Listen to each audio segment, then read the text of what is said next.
Welcome to the Nightly Rant with your hosts, Mike and Torya. This is the show where we examine society from a sarcastic point of view. If you like insane conversations, this is definitely the show for you. Let's get into today's topic. YPN people, I don't know about you, but I love helping out a friend. That's why I want to shout out my friend Brian Little and his podcast, Your Favorite Blockhead. This is the only show that manages to weave together peanuts and MMA into one heck of an amazing podcast. You can find Your Favorite Blockhead wherever your favorite podcasts reside and at yourfavoriteblockhead.com. Do me a huge favor and listen to Brian's show. You'll be entertained and you'll help out a friend. Now, as I said, let's get into today's topic. So that was a strange call you got today. Yeah, it was spectacular. I don't think I've ever had a creepy, kind of pervy, heavy breathing, sketchy phone call before. I was just sitting there, closing down my laptop. We were leaving the office, and she gets this phone call, and she says, "Oh, this is Anaheim. This is going to be interesting," because we get a lot of scam calls from an Anaheim. She picked it up and tell them what happened. It was like heavy breathing, and there was like a TV in the background, and I was like, "Hey, you, heavy breather, I can hear your TV," but they just kept heavy breathing at me. Weird. So what happened? Did you end up hanging up, or did they hang up on you? I hung up. I got bored of listening to them breathe. Maybe they need help from our guest that we have tonight. I want to introduce Dr.John McGrail. He's a renowned hypnotherapist, self-improvement expert, and spirituality teacher who lives by and teaches a very simple precept that I love. Life is supposed to be fun. He's helped thousands of clients and students from all walks of life create personal change, growth, transformation in their lives, utilizing the power of their minds and personal energy. Dr. John is a leading media expert on personal growth. His writing and expertise have been featured in numerous national and international print and online publications. He's a frequent guest expert on radio, podcasts, and television. His book, The Synthesis Effect, from Career Press, has garnered rave reviews. So welcome to the show, Dr. John. Nice to be here. Thank you so much for having me. Yeah, well, thank you for taking the time to be here with us. We really appreciate it. I understand, you're an expert on hypnotherapy. Tell me what that entailed to get to that point. What did you have to go through? Well, it's interesting because hypnotherapy is one of the least regulated helping therapies in existence. And frankly, in most states, it's not licensed, or there is no requirement for a minimum amount of training, or nor do you have to display competence of any sort. So you could go through a weekend course and call yourself a hypnotherapist. Now, that said, there are also really fine schools out there. And the college that I went to was called the Hypnosis Motivation Institute, which was a year program. And it was the first federally accredited college of hypnotherapy in the country. For many years, it was the only one. So that was my initial training, which got me my first certification. And then after about 2.5 years of private practice, I enrolled in a PhD program, which took another 3.5 years of study, and got my PhD in clinical hypnotherapy, which is also pretty rare. There aren't very many programs out there. In fact, the one I was in is gone because it just wasn't popular enough. But anyway, yeah, total of, for me, about 4.5 years of training and then 17 years of private practice. So I've been doing it for quite a while, but that's what it took to get me where I am today. What inspired you to go down that path? It's a really sort of a long story, but to try to make it as brief as possible, I reached a crossroad in my professional career. I've had the pleasure of several careers. I was a military pilot, an airline pilot. I had my own production company. I was in film and TV for many years in various capacities, including making a living as an actor. And my last corporate job went away during the dot-com crash in 2001, and I suddenly found myself unemployed. And it was one of those moments in life where you just have a chance to say, what am I going to do next? Am I going to dust off my resume and go be somebody else's VP of production? Am I going to go back to my acting career, which was off the table because that's just not feasible after 6 years away? And I realized that in all the jobs and positions I'd ever had, the one thing that I loved about any of them was that I always have been drawn into being an instructor and a mentor and a coach. And that's really, really what I got most pleasure from, is teaching and coaching and mentoring people. So I started looking at all the different possibilities that would allow me to do that. I looked at conventional psychology, getting a PhD, naturopathic medicine, divinity school, and you name it. And then I remembered that when I had gone through a very big transition in my life several years prior, I used the services of a hypnotherapist, a brilliant woman who helped me literally transform my life in a matter of a couple of months. And I remembered the school she went to. Almost at the same time, I saw an ad in the LA Times advertising the school. And it was kind of like a light bulb went off. So I called them, went up, met them, took their tests, and found out that I would be a very good fit for the profession. And that was sort of the end of it. I knew I had found my home. Awesome. What exactly can hypnotherapy do for a person? Well, it can help a person make virtually any kind of behavioral, emotional change that they're looking for. The beautiful thing about hypnosis is that it is simply a state of consciousness, and everything in our reality, our entire life, is controlled by the mind. And so we work across the spectrum of human behavior, from helping people build self-confidence to getting over fears and phobias. Today, my biggest caseload is chronic stress and anxiety. Seems like everybody in our society is stressed and anxious. I work with that all the time. And I can work with clients from age 7 to 85. If there's something holding you back from life, whether it's a habit or a pattern or a behavior or a limiting belief about yourself, like I'm not worthy, I'm not good enough, I don't deserve, hypnosis and hypnotherapy can help facilitate making the change into what it is you'd like. And that, combined with a lot of the other tools and techniques, including my synthesis process, works really, really well. So pretty much if you're not psychotic or organically brain damaged, hypnotherapy can be helpful. Well, what's the mechanism by which it helps inspire that change? Well, the easiest way to describe it is that, as I said, it's a natural state of consciousness. When we're in hypnosis, and by the way, we all do hypnosis every day. Anytime you watch a movie or TV show and feel emotions or feelings, you're actually in a state of hypnosis. Or when you daydream, zone out on the freeway and you miss your exit. Those are naturally hypnotic moments. When we induce that state of consciousness on purpose and we bring it to a much deeper level, it opens the mind up. It makes the mind amenable to suggestions for change. We are hardwired as a species to resist change. It's called homeostasis. Human beings, even though we want to make a change that we know would be good for us and we'll be happier and we'll feel better and we'll make more money or whatever it is, it's really hard to get out of the familiar. And that's just in our DNA. Hypnosis opens the mind. It creates an open, receptive state of mind, a state of mind that's receptive to new possibilities. The way I like to describe it, metaphorically anyway, is it's like your subconscious mind is like a computer. Once it's programmed with its patterns, it'll play those programs over and over and over again. And if you want the computer to act differently, you have to take off the buggy software and install better software. And hypnosis, if you will, allows us to get into the computer, the subconscious mind, where all our behaviors and patterns come from, most of them, and reprogram the computer. That's the easiest way to think about it. That's interesting. You see a lot of things on television and movies about hypnosis. Tell me how those things are sometimes correct and how they're far from correct.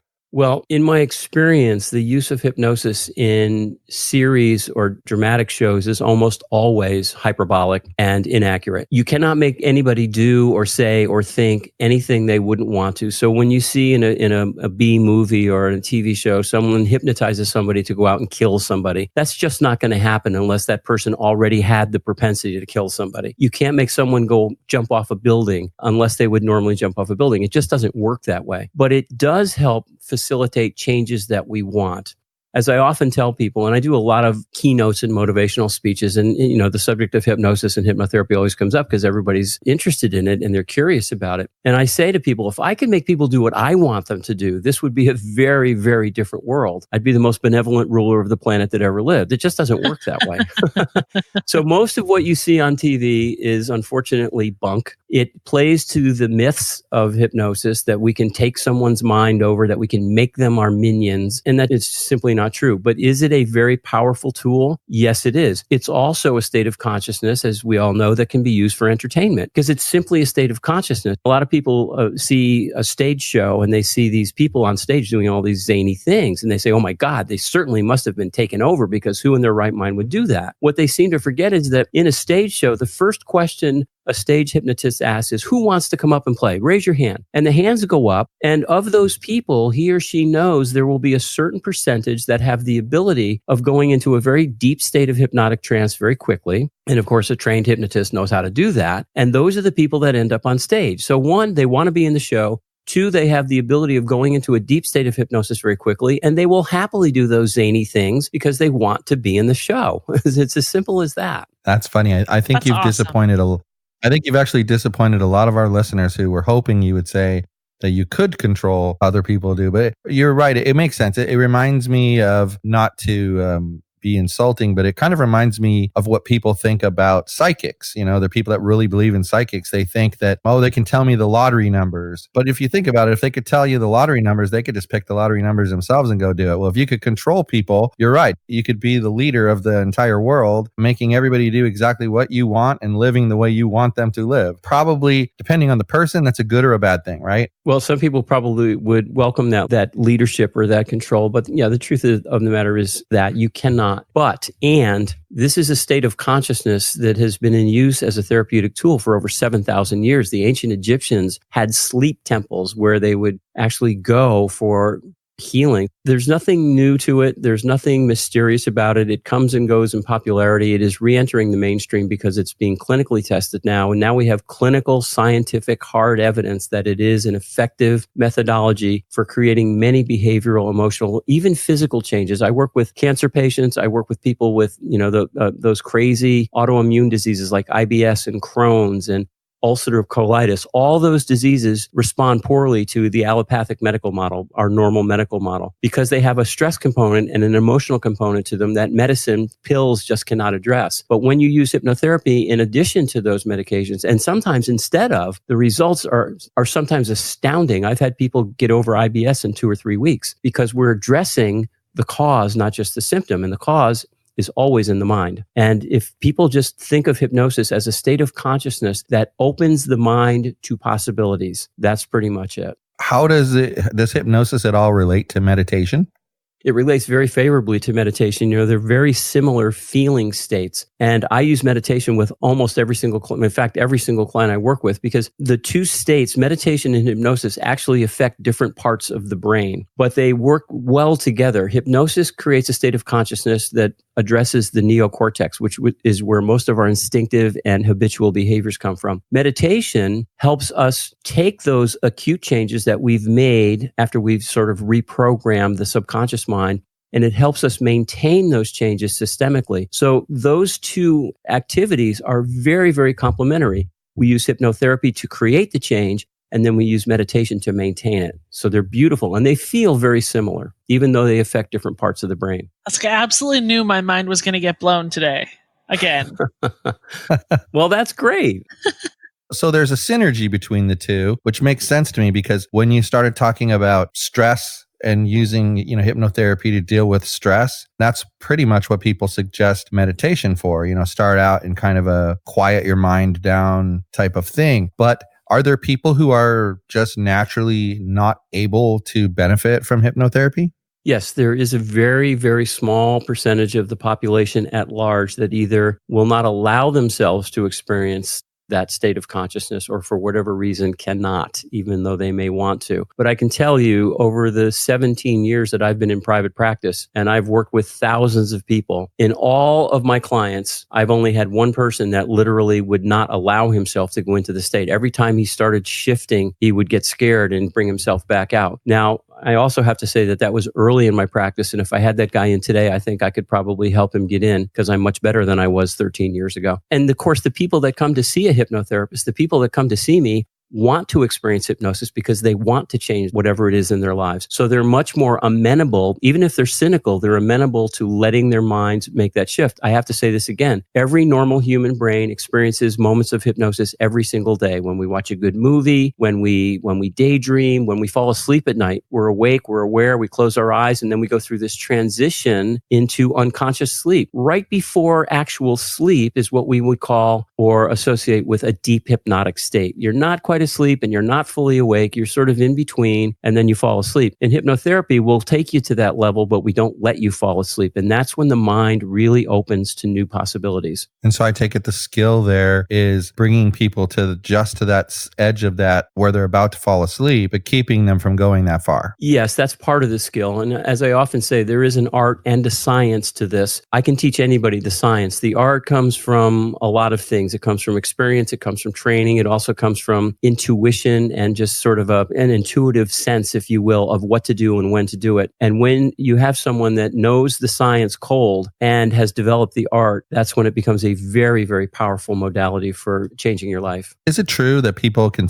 learn to stop smoking through hypnotherapy? Yeah, my smoking cessation program is a one-session program. There's some prep work that I have the client go through, including an interview, so that I can understand their personal dynamics around the tobacco habit, because the personal dynamics are really what the addiction's about. It's not the nicotine. That's easy to get over. The behavioral and emotional dynamics. So once I understand where those dynamics are, I can craft a customized session, which I do for every client. It's a single 2-hour session, which is a double session. Most sessions are an hour, and that's it. One session, they are non-smokers. I offer a lifetime guarantee with that program. That's amazing. That is truly amazing. amazing, because people struggle with so many different methods to quit smoking, and they just fail miserably. And I think you're right. I mean, I know you're right. I think that people think that the nicotine addiction is the hard part, but reality is, with a little bit of willpower, you can get through that. I think there's a whole bunch of other underlying reasons why people smoke, and it sounds like hypnotherapy addresses those issues. That's exactly correct. The nicotine addiction itself, now the big pharma would love to have you believe, and of course you see the commercials all the time, that without their pills or their patches or their gums, you can't get over the nicotine addiction. All that does is prolong the nicotine addiction. It just continues it. You're just taking the nicotine in another form. But yeah, nicotine addiction for most people, now there might be a very, very small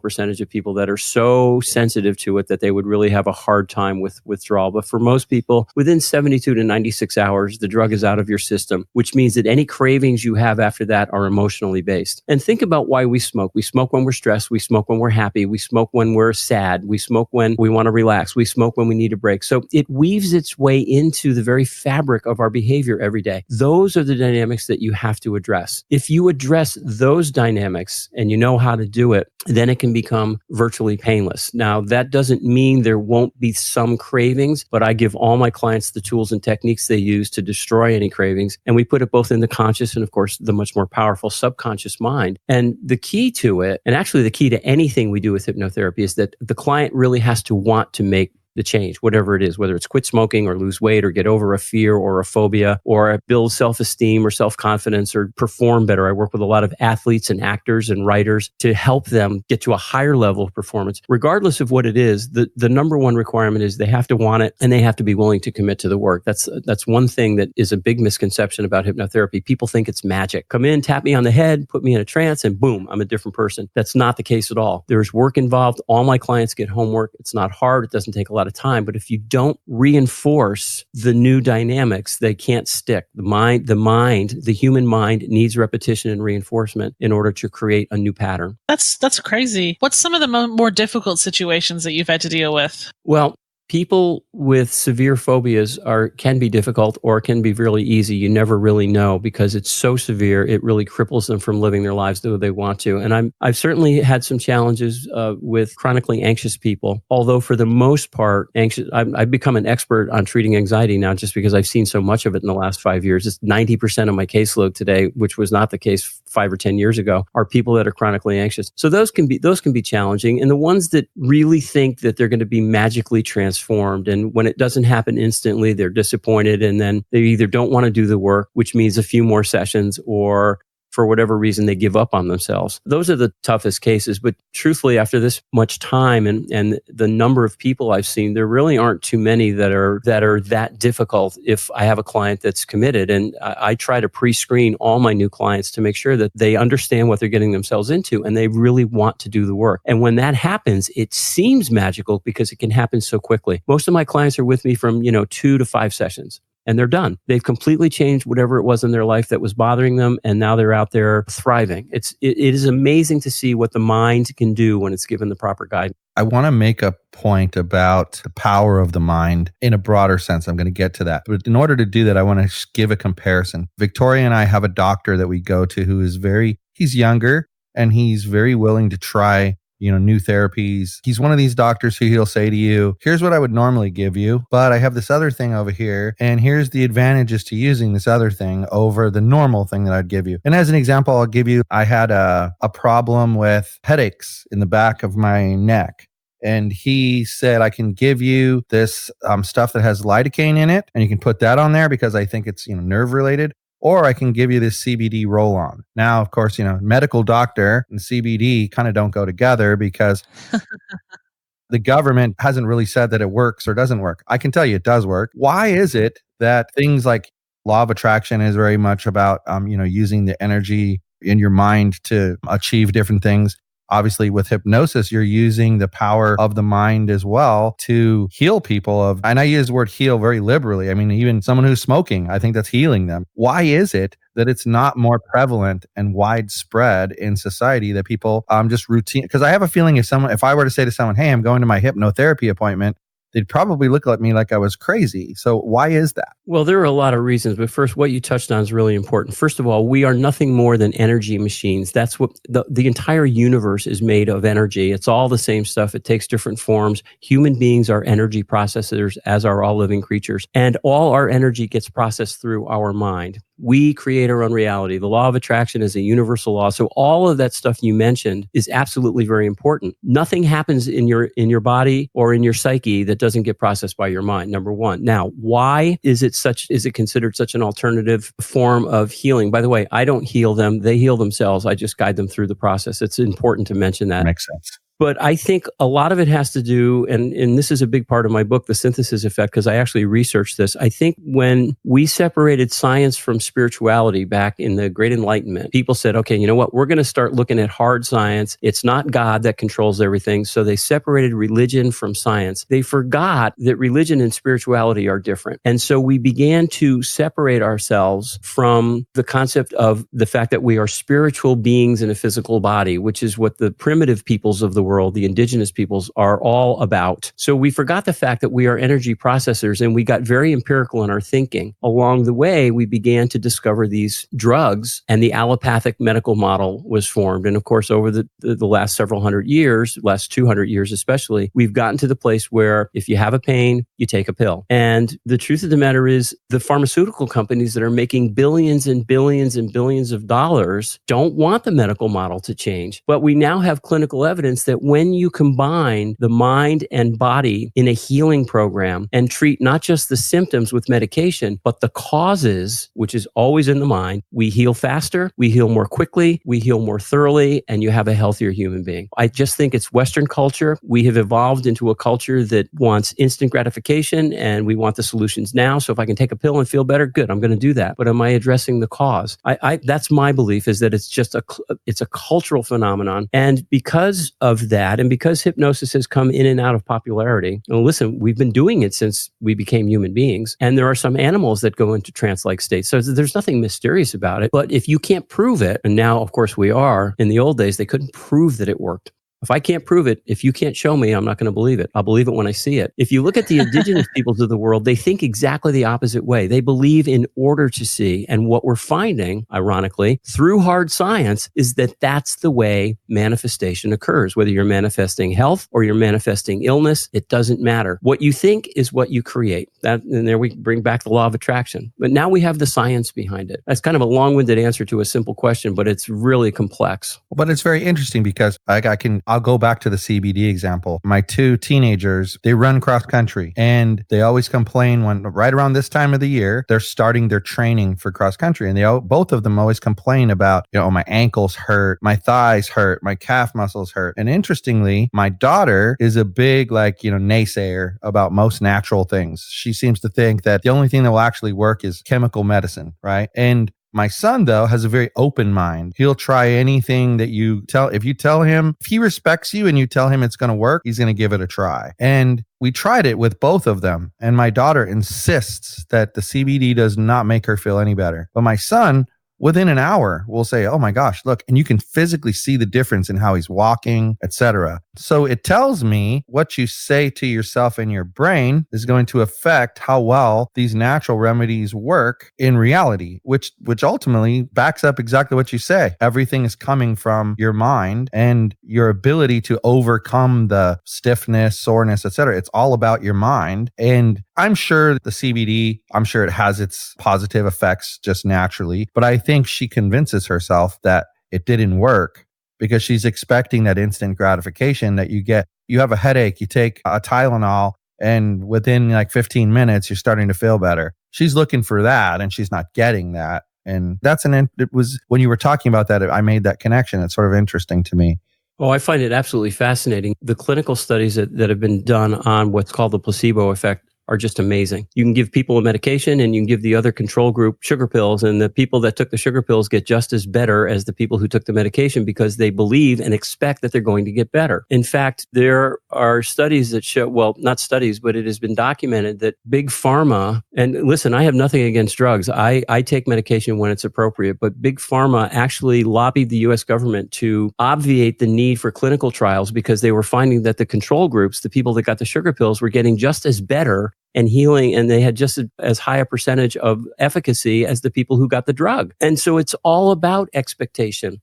If you expect to get better, you tend to get better. And we have thousands of cases out there where people have been diagnosed with terminal diseases and they said, go get your affairs in order. There's nothing we can do. You are toast. You have 6 weeks or 6 months to live. And for whatever reason, that individual said, you know what? I'm not going to buy into that. And they have literally willed themselves better through the power of their mind. And it's amazing that when we accept and embrace the fact that we, in fact, create our own reality, it's not a happy thing for some people because their reality feels very painful. But when we embrace the fact that we are creating it, that means we have now given ourselves the power to change it. And most people, again, getting back to where we started, most people need a little assistance to make those changes because of the homeostasis that the human mind clings to. There's a mechanism in our mind that resists change. But when you embrace the possibility and you get the right assistance, it is astounding what can happen, whether it's physical, emotional, or spiritual. It is astounding what we humans can do. I don't doubt that at all. My own mother, when I was 15, she was diagnosed with emphysema, and the doctor told her she had 6 months to live. At the time, I come from a family where I have one sibling who's 18 years older than me, another sibling who's 10 years older than me, and then there's me. And my mom, at one point, after like 2 years, my mom told me, I want to see my grandchildren from you. That's why I'm fighting this. And mind you, I was 2 years in, so she's already quadruple what they said. She actually lived until I was 26. And ironically, she passed away exactly 1 month after my first child was born. And I've always told people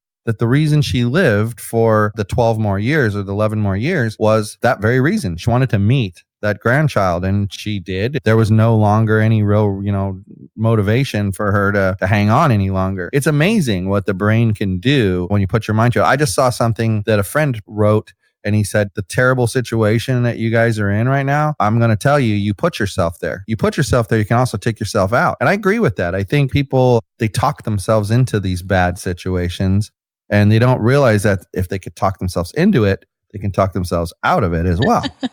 Right. Not only do they talk themselves into it, they allow themselves to be talked into it by mass culture and society. We are a society that embraces negativity, unfortunately. And human beings evaluate their life experiences through a very simple concept. It's contrast: good, bad, happy, sad, pain, pleasure. It's basically positive or negative, day and night, 24/7 by negativity, which is essentially what our mass media does. I think we think 80,000 thoughts a day. The average human mind thinks 80,000 thoughts a day. And again, through studies, we found out that about 87% of those thoughts tend to be negative, and they tend to be self-deprecating. That's just how Western culture has sort of programmed us to be. But you can flip that around. It's amazing when people, as I said, when they embrace the fact that we are the cause of our reality rather than we are at the effect of what's happening to us, then you're in the ballpark. There's a great book that I would recommend to anybody listening, beside my own, of course, by a fellow named Joe Dispenza. I don't know if you've heard of him, but he wrote a book called You Are the Placebo. And he was injured in a